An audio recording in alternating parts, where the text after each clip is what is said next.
I'm Ella Harrison, 32, daughter of William Harrison, founder of Harrison Furniture Company. Our annual Thanksgiving dinner at my parents' Lakeside, Vermont home is usually picture perfect, but this year was different. After 10 years of pouring my heart and soul into the family business, working 70-hour weeks, and sacrificing everything, I watched my father stand up and announce they were selling the company and I would get nothing. The strange part, I smiled because he had no idea what I had planned. If you're watching this right now, drop a comment letting me know where you're from. Hit that like and subscribe button if you've ever had family betray you when you least expected it. Trust me, you'll want to stick around to see how I turn the tables. Growing up as William Harrison's daughter meant watching a business legend in action. My father started Harrison Furniture Company 35 years ago in our garage, with nothing but raw talent and determination. I still remember the smell of sawdust and varnish that clung to his clothes when he'd come home after 14-hour days. What began as a small custom furniture workshop grew into a regional powerhouse that now employs over 200 people across 3 manufacturing facilities. Our dining room table was where the real business happened. Dad would spread out blueprints and sketches, teaching me about wood grain and joint construction, while other kids were watching cartoons. Ella, he'd say, his eyes crinkling at the corners, quality and integrity are everything in this business. People invite our furniture into their homes, into their lives. We don't just make tables and chairs, we create heirlooms. From the moment I could understand what the family business meant, I knew I wanted to be part of it. My older brother Marcus had different dreams. He was brilliant, but squeamish around power tools, more interested in his anatomy books than furniture catalogues. Now he's a successful cardiologist in Boston with a beautiful wife Claire and twin 6-year-olds. My younger sister Natalie, tried working at the company for 6 months after college, but left to launch her wellness brand, claiming the corporate energy was stifling her creativity. I was different. Every decision I made was with Harrison Furniture in mind. I chose to study business at Wharton specifically to prepare myself to one day take over the company. While my classmates interviewed with prestigious consulting firms and investment banks, I was designing my first furniture collection in my dorm room. The day after graduation, I showed up at the factory wearing steel-toed boots and work clothes. I want to start at the bottom, I told my father. I need to understand every aspect of this business.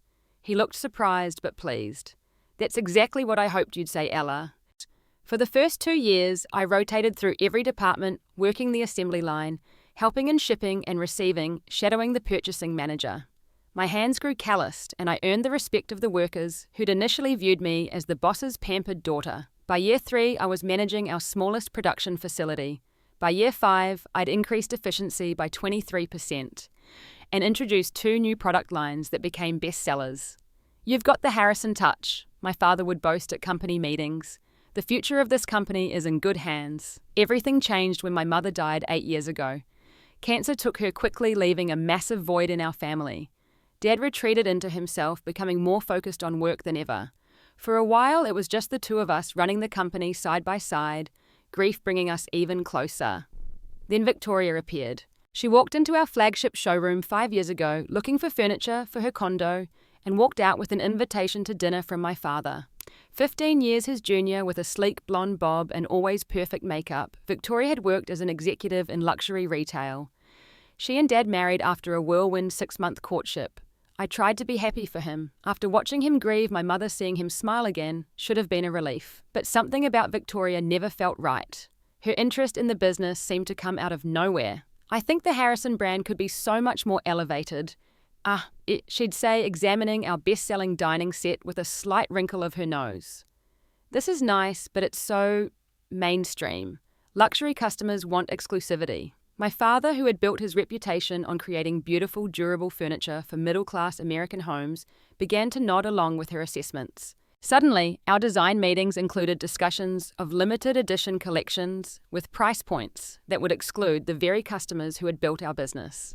"Dad, our core customers can't afford $5,000 coffee tables," I argued during one particularly heated meeting. "The market is changing, Ella," he replied, not meeting my eyes. "Victoria understands luxury positioning better than we do." Over the past 2 years, I watched my father grow increasingly distant.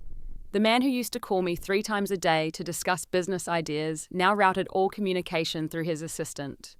Victoria began attending board meetings, despite having no official position in the company. Decision-making became opaque with my proposals for modernisation and sustainable manufacturing repeatedly shot down without clear explanation. Then the rumours started. Casual comments from suppliers about the transition, a competitor offering condolences about the upcoming changes. When I asked my father directly if he was considering selling the business, he dismissed my concerns.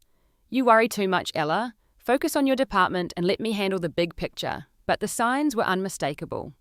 Executives who had been with the company for decades began quietly departing. Financial reports were delayed. Board meetings were postponed, then cancelled. Something was happening, and I was deliberately being kept in the dark. The confirmation came from Robert Campbell, my father's oldest friend, and a board member who had invested in the company when it was nothing more than a dream. I found him waiting in my office one rainy Tuesday morning, looking grave. "You should know," he said without preamble. "Your father is in talks with Westfield Industries to sell the company." The news hit me like a physical blow. Westfield was known for acquiring family businesses, stripping their assets, and outsourcing production overseas.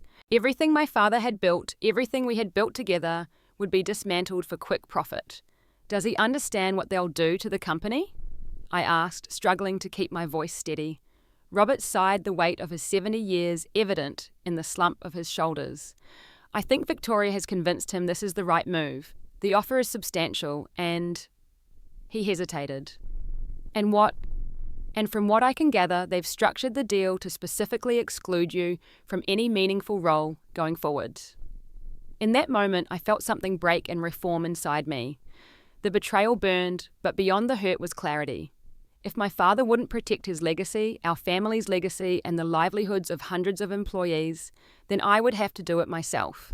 I just needed evidence, allies, and a plan. The 3 months before Thanksgiving unfolded like a slow-motion corporate thriller, where I played both detective and strategist. With each passing week, my suspicions about what was really happening at Harrison Furniture deepened into certainty. My first clue came during a routine budget review, when I noticed unusual consulting fees, nearly $200,000 paid to a company called Meridian Advisors that I'd never heard of. When I asked our CFO about it, he became flustered, claiming it was a special project for William. A quick search revealed Meridian specialized in preparing private companies for acquisition. Dad's behavior became increasingly erratic. He cancelled our standing Tuesday lunch meeting, claiming he was too busy. Yet the next day, I spotted him and Victoria having a leisurely meal with strangers at the city's most expensive restaurant. Through the window, I could see them laughing, my father looking more animated than he had in months, while discussing something over documents spread across the table. The following week, I arrived early and discovered my security clearance had been quietly downgraded. I could no longer access certain financial systems or my father's calendar.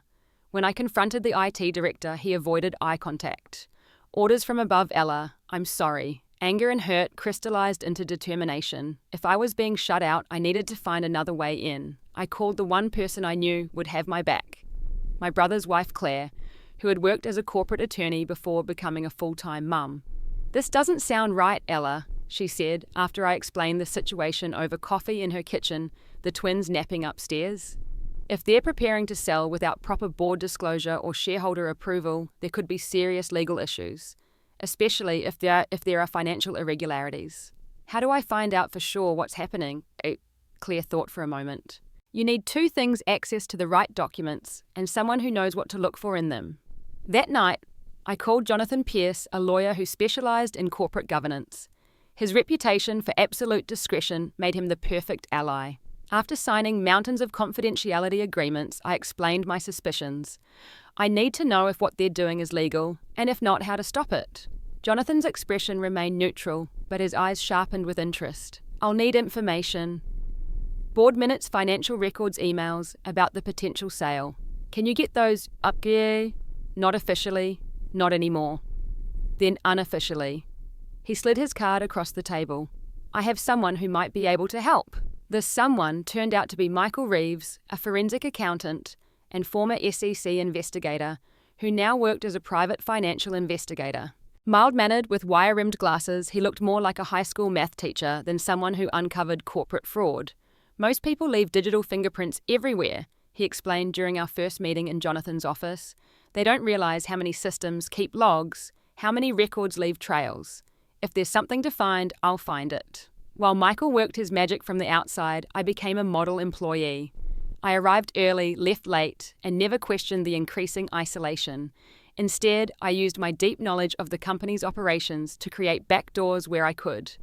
Our IT security had always been relatively lax, something I had previously flagged as a concern, but now worked in my favor. Using an old admin password that had never been changed, I set up a system that forwarded copies of key financial documents to a secure server only I could access. What I found confirmed my worst fears. Over the past year, company assets had been systematically undervalued. Profitable divisions were shown as barely breaking even. Unnecessary consulting fees had drained millions from the bottom line. The company was being deliberately weakened to justify a lowball sale price. Even more disturbing, I discovered a series of transactions moving intellectual property designs, patents, manufacturing processes into a separate holding company controlled by my father and Victoria. They weren't just selling the family business, they were stripping it of its most valuable assets first. Robert provided the final piece of the puzzle during a clandestine meeting at his lake house. Looking frailer than I'd ever seen him, he revealed he was battling late-stage cancer. "I've got maybe 6 months, Ella. I wanted to see the company in good hands before I go. Your hands." But William, he shook his head. Victoria has him convinced that selling to Westfield is the only option. The deal is practically done. When? I asked, my mind racing. They're announcing it officially the week after Thanksgiving. The papers are ready to sign. That night, I made 3 crucial phone calls. The first was to Sarah Hartman, CEO of Hartman Manufacturing, Westfield's chief competitor, and a company with a reputation for acquiring businesses while maintaining their integrity and workforce. "I've admired Harrison Furniture for years," she said, "but I understood it wasn't for sale." "It shouldn't be," I replied, "but circumstances have changed. If you're interested, I need to know now." The second call was to the minority shareholders, longtime investors, and family friends who together controlled 24% of the company. My father held 51%, with the remaining shares distributed among executives and board members, including 7% owned by Robert. By morning, I had secured tentative support from shareholders representing 19%. Combined with Robert's 7% and my own 5%, we had enough to block any sale if we acted together. The third call was to Jonathan. "I have enough evidence," I told him. "What's the next step?" "We file a whistleblower complaint with the SEC, he said. "But timing is everything. We need to be strategic about when we pull that trigger." We decided to wait. The complaint was prepared, the evidence organized, but we would hold off filing until we had no other choice. I still hoped, perhaps naively, that I could reason with my father once I confronted him with what I knew. As Thanksgiving approached, the final pieces of my counter-strategy fell into place. Sarah Hartman confirmed Hartman Manufacturing was prepared to make a competing offer, one that would preserve jobs and keep manufacturing in the US. The minority shareholders signed agreements to vote as a bloc under certain conditions. Jonathan prepared legal documents challenging the asset transfers. All that remained was the confrontation. 3 days before Thanksgiving, Victoria called to confirm I would attend the family dinner. "Your father insists," she said, her voice honey-sweet. "He has something important to discuss. A new chapter for Harrison Furniture." "I wouldn't miss it for the world," I replied, matching her false warmth. "I have some news of my own to share." The trap was set.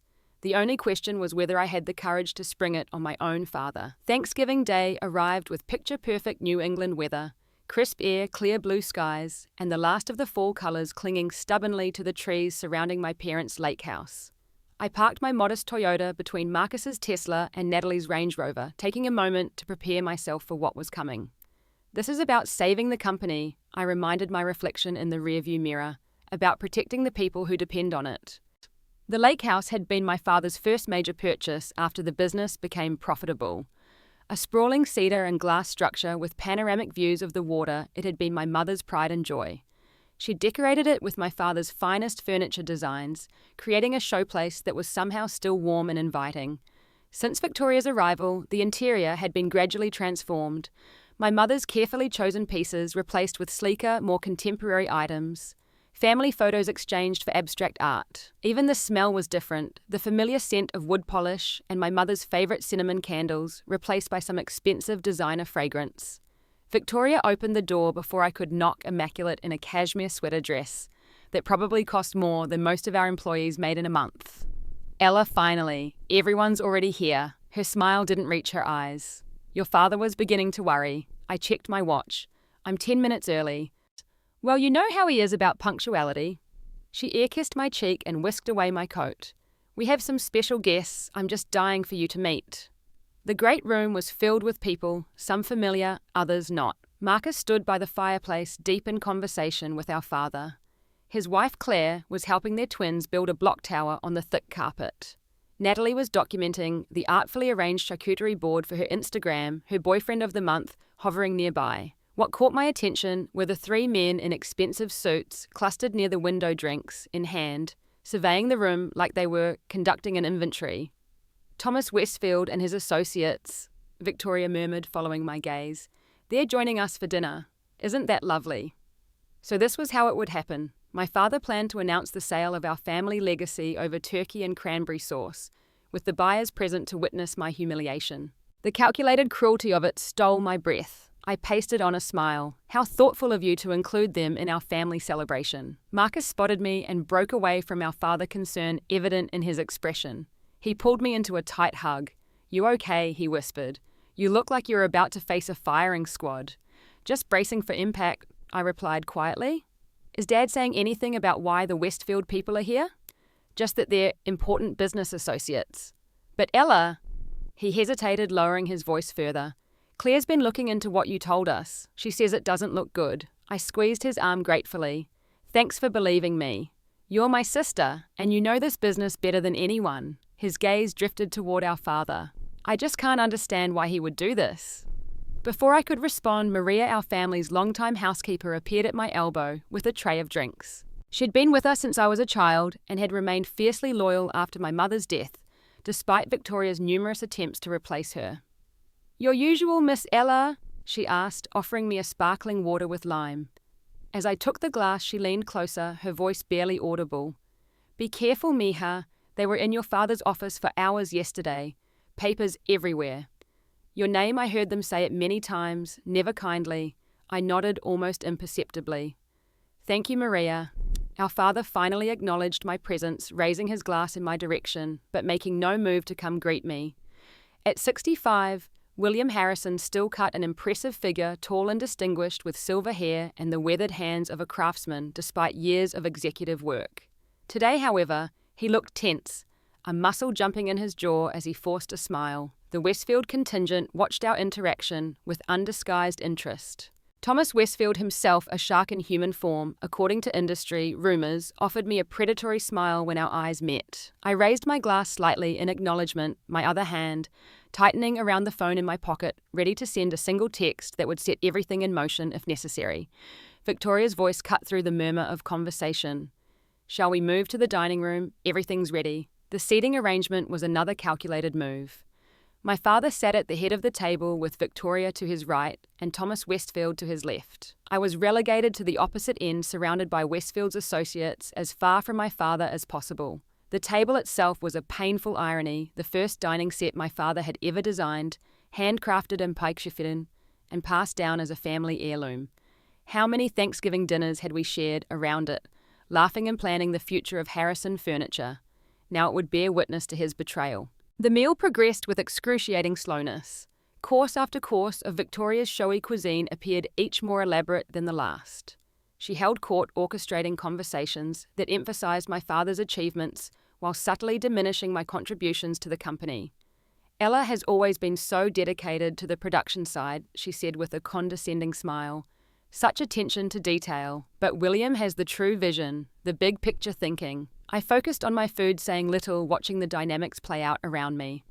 Marcus kept shooting me worried glances. Natalie seemed oblivious to the tension, chattering about her latest product launch. The Westfield team maintained a veneer of politeness while assessing everything and everyone with calculating eyes. My father grew increasingly agitated as the meal progressed, checking his watch repeatedly and drinking more than usual. Whatever he had planned, the weight was clearly wearing on him. Finally, as Maria cleared the remains of the pumpkin pie, he stood tapping his knife against his crystal water glass. The sharp ping silenced all conversation. "I want to thank everyone for joining us for this special Thanksgiving," he began, his voice steady, despite the slight flush of alcohol on his face. "Family holidays are about gratitude, of course, but they're also about new beginnings." He placed his hand on Victoria's shoulder, drawing strength from her presence. "As some of you already know, Harrison Furniture is entering an exciting new chapter. After 35 years of building this business, I've made the decision to sell the company to Westfield Industries." A murmur ran through the table.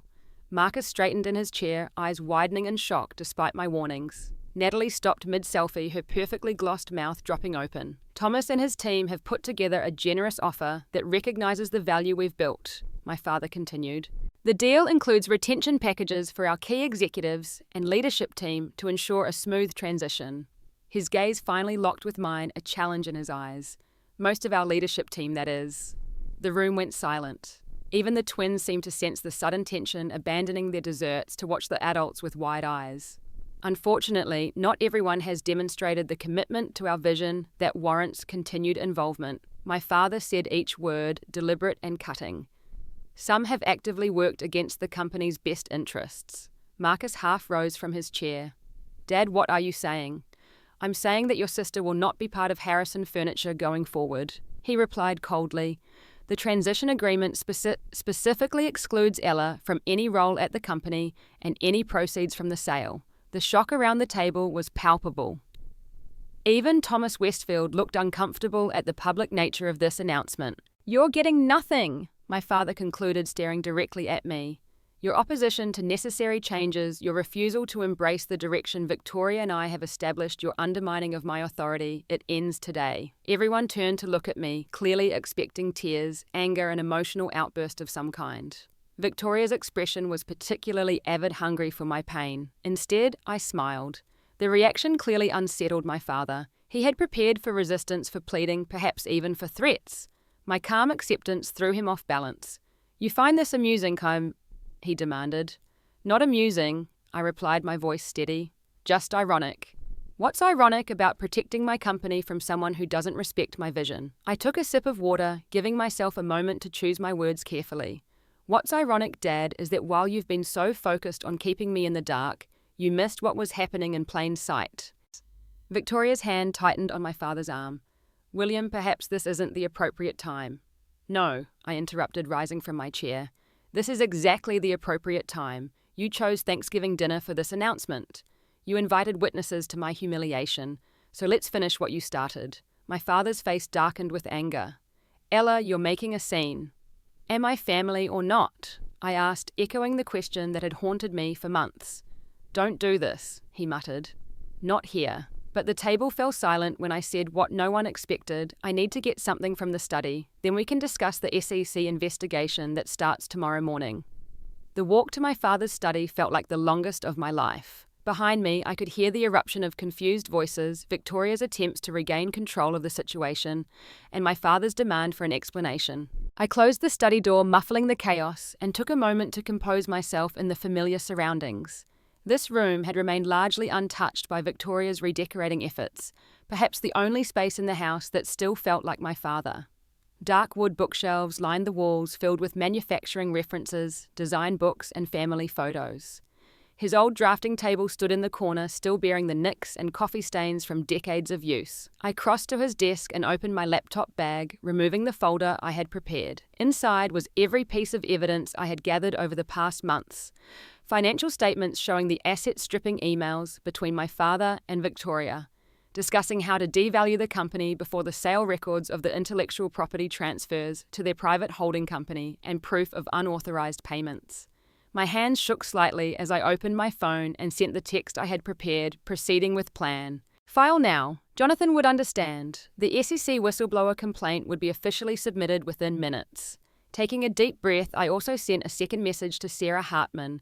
"Westfield deal compromised. Ready to discuss our terms." 8 months ago, I had stumbled across the first discrepancies purely by accident. Reviewing quarterly production reports, I noticed that our newest manufacturing facility, a highly automated plant that had significantly reduced our production costs, was somehow showing diminished output despite maintenance records indicating all equipment was functioning optimally.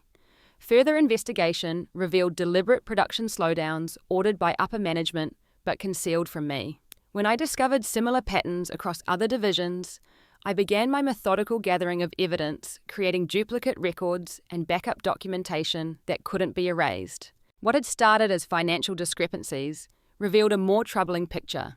My father and Victoria had been systematically degrading the company's performance to justify a lowball sale price to Westfield. Meanwhile, they were extracting valuable assets, particularly intellectual property and design patents, into a separate holding company they personally controlled. The scheme was clever. Sell an underperforming Harrison Furniture to Westfield, let them dismantle it and deal with the declining business while retaining ownership of the most valuable furniture designs, which could then be licensed to other manufacturers or used to start a new, more exclusive brand, exactly the kind of elevated company Victoria had always envisioned. The thousands of employees who had helped build Harrison Furniture would lose their jobs. The communities that depended on our factories would suffer. My father's legacy of quality American manufacturing would end. All for what? A bigger payout and Victoria's vanity project. I had hoped it wasn't true. I had investigated so thoroughly, partly because I was praying to find evidence that would exonerate my father. Instead, each new discovery confirmed his betrayal, not just of me, but of everything he had once stood for. Working with Robert and other concerned board members, I had quietly secured enough proxy votes to block the Westfield deal if necessary. Jonathan had prepared legal challenges to the asset transfers.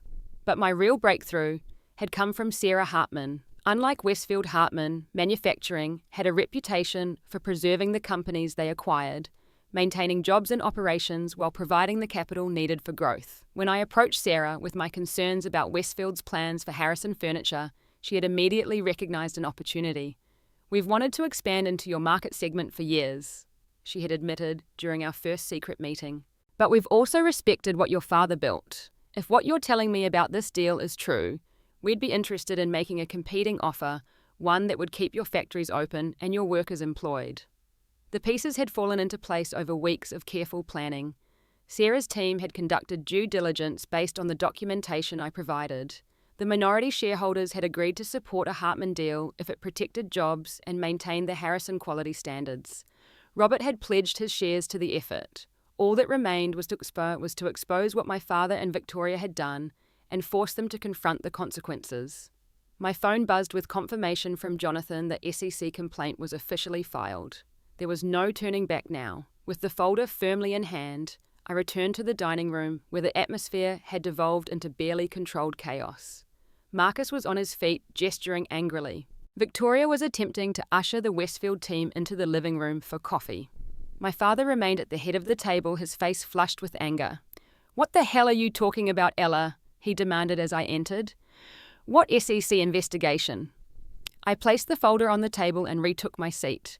The investigation into financial improprieties at Harrison Furniture, specifically the systematic devaluation of company assets, unauthorized transfer of intellectual property, and failure to disclose material information to shareholders. Thomas Westfield, who had been halfway to the living room, stopped abruptly. "William, what is this?" "Nothing," Victoria interjected smoothly. "A desperate attempt by Ella to disrupt a beneficial business transaction. She's always been emotionally unstable when it comes to the company." I opened the folder and began laying out documents one by one. These are copies of the financial records showing how the company's performance has been artificially depressed. These are the transfer agreements moving our most valuable patents and designs to Arbor Holdings, a company owned exclusively by my father and Victoria.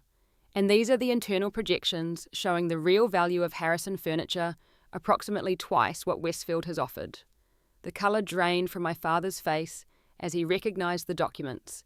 "How did you get these?" "Does it matter? The point is the SEC now has them too. The whistleblower complaint was filed 20 minutes ago." Thomas Westfield's expression hardened as he examined one of the documents. "Is this accurate, William? Have you been negotiating in bad faith?" "Of course not," Victoria cut in. "These documents are taken out of context. I've clearly done my due diligence," I interrupted. "Something Westfield should have done more thoroughly. Did you really think you could strip millions in assets from a company pre-sale without anyone noticing? My father slammed his hand on the table, making the crystal jump. You had no right. This is my company, my decision. It stopped being just your company the moment you took investments from others, I replied, keeping my voice steady despite the adrenaline coursing through me. The minority shareholders had no idea what you were doing. Neither did the board, except for those you specifically brought into the scheme. Marcus moved to stand beside me, placing a supportive hand on my shoulder. Dad, is this true? Did you really try to cheat your own daughter out of her inheritance while defrauding investors? It's not that simple, my father protested, but I could see the guilt in his eyes. Thomas Westfield gathered the documents into a neat pile. I think we need to re-evaluate our position. This raises serious concerns about the integrity of our agreement. You can't back out now, Victoria said, panic edging into her voice. We have a signed letter of intent, which is not a binding contract, Westfield replied coldly, especially when there appears to be significant undisclosed information. He nodded to his associates. I believe we're done here. My father's face contorted with rage as he watched his carefully constructed deal collapse in real time. This is your fault, he hissed at me. You've ruined everything. The sudden spike in his blood pressure proved too much. He clutched at his chest, his anger transforming into pain as he struggled to breathe. His face turned an alarming shade of grey as he slumped forward. Dad, Marcus rushed to his side. Doctor's instincts taking over. Someone call 911. Victoria screamed, the sound piercing through the chaos. Natalie began sobbing.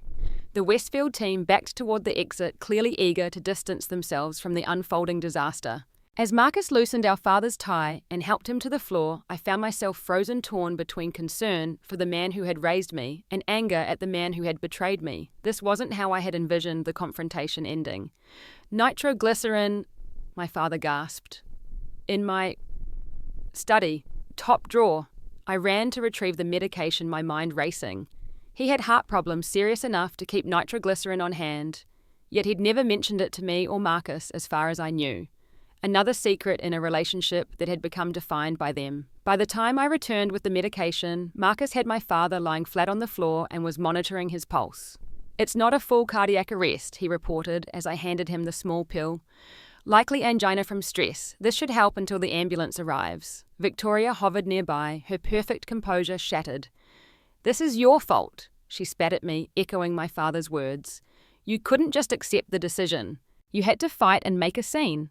No, Victoria, I replied, a strange calm settling over me now that the truth was out. This is the result of months of deception. If anyone is responsible for his condition right now, it's the person who encouraged him to betray his family, his employees, and his own principles. She recoiled as if slapped, but before she could respond, the wail of approaching sirens cut through the tension. As paramedics loaded my father into the ambulance with Marcus insisting on accompanying him to the hospital, I faced the remnants of our Thanksgiving dinner. The Westfield team had made a hasty exit. Natalie sat shell-shocked at the table, her boyfriend awkwardly patting her shoulder. Victoria had gone with my father and Marcus. The twins were being comforted by Claire in a corner of the room, confused and frightened by the adults' behaviour. I'm sorry, I told Claire. This isn't how I wanted it to happen. She gave me a sad smile. Sometimes the right thing and the easy thing are very different paths. You did what you had to do to protect the company and the people who depend on it. As the gravity of what had just occurred settled over me, my phone buzzed with a message from Sarah Hartman. Heard Westfield pulled out. Ready when you are. The battle wasn't over. It had barely begun. But for the first time in months, I could see a path forward, one that might save Harrison Furniture, and everything it stood for, even if it permanently altered my relationship with my father. In the empty dining room, surrounded by the abandoned remnants of Thanksgiving dinner, I made my choice. Family was important, but some principles couldn't be compromised, not even for family. Especially not for family. 1 year later, Thanksgiving at the lake house felt like a scene from an alternate universe. The familiar space had been restored to something closer to my mother's original vision, warm, welcoming, and filled with Harrison Furniture's classic pieces alongside thoughtful new additions. I stood in the kitchen watching through the window as Marcus's twins built a snowman in the front yard, their laughter carrying through the glass. Claire supervised from the porch bundled against the early winter chill. In the dining room, Maria and Natalie set the table, their conversation punctuated by occasional giggles.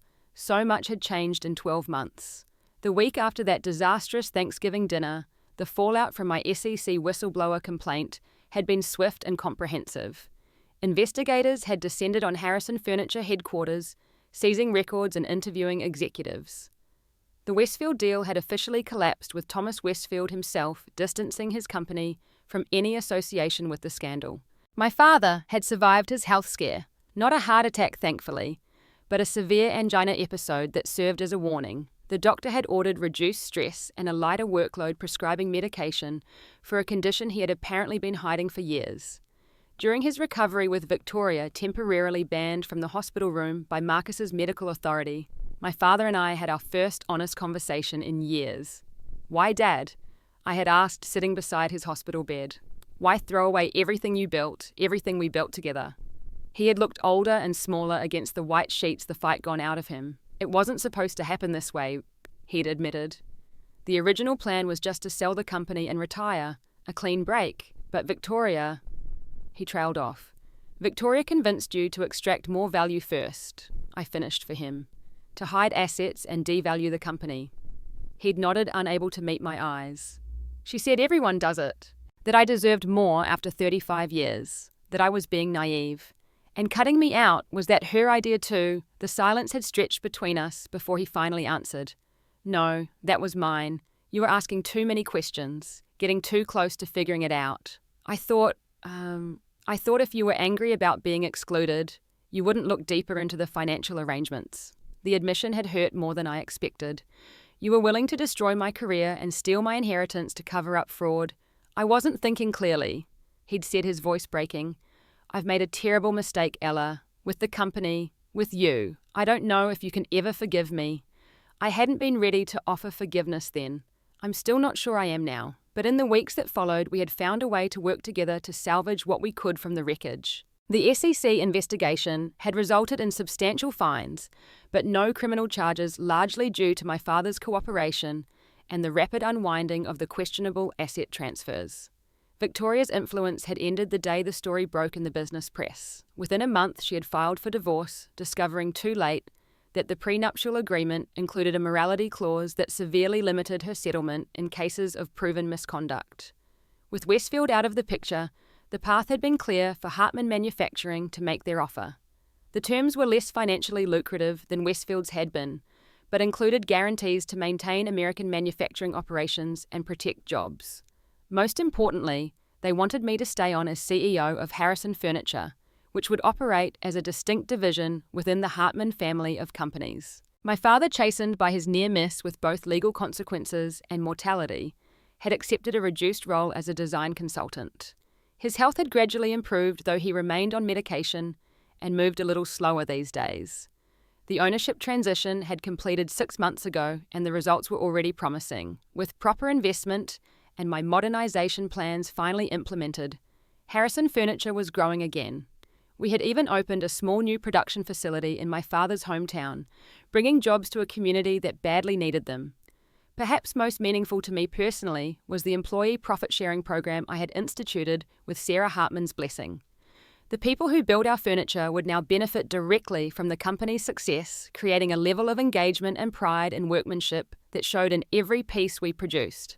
The sound of a car door closing pulled me from my reflections. Through the window, I saw my father making his way carefully up the snowy path, a bouquet of my mother's favourite flowers in one hand and a bakery box in the other. The twins abandoned their snowman to rush toward him, nearly knocking him over with their enthusiastic hugs. Watching him kneel despite his arthritic knees to embrace his grandchildren, I felt the complex tangle of emotions that now defined our relationship. Pride in what we had salvaged together, lingering hurt from his betrayal, gratitude that he was still here to rebuild what had been broken, caution born from knowing how easily trust could be shattered. We weren't the same family we had been. The wounds were still healing, the trust still fragile. But we were finding our way back to something that honoured the best parts of our shared history, while acknowledging the painful lessons of the past year. As I moved to open the door for him, I caught my reflection in the window glass. I looked different too, more confident perhaps, but also more guarded. The innocence of believing my father could do no wrong was gone forever, replaced by a more nuanced understanding of human weakness and the complexities of family. "Happy Thanksgiving," he said when I opened the door, offering me the flowers with a tentative smile. Your mother always said holidays were for new beginnings. Happy Thanksgiving, Dad, I replied, accepting both the flowers and the olive branch they represented. I think she would be proud of where we are now. As we gathered around the table, a smaller, more intimate group than last year's disastrous dinner, I looked at the faces of my remaining family. Marcus and Claire, steady and supportive through everything. Natalie, who had surprised everyone by stepping up to help with community outreach for the company during the crisis. Maria, who had known us all our lives and chosen to stand by us even when things fell apart. And my father, humbled but healing, working each day to rebuild what his moment of weakness had nearly destroyed. Before we eat, my father said, raising his glass, I want to propose a toast to Ella. All eyes turned to me, expressions warm with approval and pride. For having the courage to do what was right even when it was difficult. For saving Harrison Furniture and all it stands for. For teaching her old father that integrity isn't just something we talk about, it's something we must live every day. To Ella. They echoed, glasses raised. I felt a flush of emotion as I raised my own glass in response. And to family, not just the one we're born into, but the one we choose and build through our actions every day. To the hundreds of Harrison Furniture employees who are part of our extended family. To doing right by all of them. As we began passing dishes around the table, I realized the most important lesson of the past year. Sometimes what feels like an ending is actually a beginning in disguise. The family business hadn't ended, it had transformed. My relationship with my father hadn't ended. It had matured into something more honest, if more complicated. What I had lost in blind trust, I had gained in wisdom and strength. The company mission statement my father and I had rewritten together, now hung in every Harrison Furniture facility: quality, integrity, family. 3 simple words that had been tested, broken and forged anew through crisis and redemption. Looking around at my imperfect healing family, I was finally able to feel genuine gratitude, not for the betrayal that had nearly destroyed us, but for the painful growth it had ultimately produced. Sometimes you have to lose what you thought you wanted to gain, what you truly need. If you've ever had to stand up to family for what's right, I'd love to hear your story in the comments. This journey has taught me that integrity sometimes comes at a high price, but it's always worth it in the end. Don't forget to like this video if it resonated with you, subscribe for more real-life stories, and share with someone who might need to hear that sometimes the hardest battles are the most important ones to fight. Thank you for being part of my journey. I'm grateful for each and every one of you.